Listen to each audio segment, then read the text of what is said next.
நான் காலையில எழுந்திரிச்சு பாபா கூட செல்ஃபி எடுத்துட்டு அப்புறம் நாங்கள் இன்னொரு இடத்துக்கு போயிட்டுருந்தோம். அந்த டைம் வந்து அண்ணன் வந்து அந்த ஏஜென்ட் அண்ணன் என்ன செஞ்சாருன்னா, நம்ம கையால் பாபாவை குளிப்பாட்டுறதுக்காக அரேஞ்ச் பண்ணி சர்ப்ரைஸ் கொடுக்கறதுக்காக எங்களை கூட்டிகிட்டு போயிருந்தார்.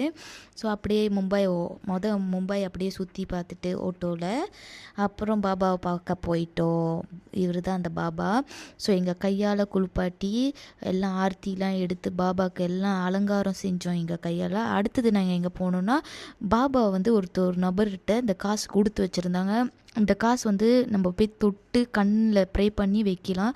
அதுக்கப்புறம் நாங்கள் எங்கே போயிருந்தோம்னா, நிறைய பில்லிங்க அங்கே ஏழை மக்கள்லாம் இருந்தாங்க. அந்த அண்ணன் அரேஞ்ச் பண்ணியிருந்தார் சாப்பாடு எல்லாம். ஸோ நம்ம வந்து அவங்களுக்கு கொடுக்குற மாதிரி நம்ம கையால். ஸோ நாங்களும் எங்களால் முடிஞ்ச ஹெல்ப் வந்து அந்த அண்ணனுக்கு பண்ணோம். அந்த அண்ணன் இன்னும் நிறைய பேர்த்துக்கு இந்த சர்வீஸ் கொடுத்துட்ருக்காங்க, செஞ்சிட்ருக்காங்க.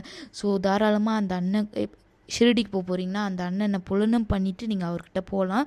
அவர் பேர் சாய் பாலகணபதி அண்ணன். ஸோ நாங்கள் எல்லாம் பிள்ளைங்க அங்கே நிறைய பேர் நம்மளோட நிறைய பேர் கஷ்டப்பட்டுக்கிட்டு இருக்காங்க சாப்பாடுலாம் இல்லாமல். ஸோ சாப்பாடை வேஸ்ட் ஆக்காதீங்க. ஸோ அங்கே நிறைய பேர் சாப்பாடெல்லாம் நாங்கள் கொடுத்துட்டு எல்லாத்துக்கும் அப்புறம் நாங்களும் லஞ்ச் எடுத்துகிட்டு அந்த டே முடிச்சிட்டோம்.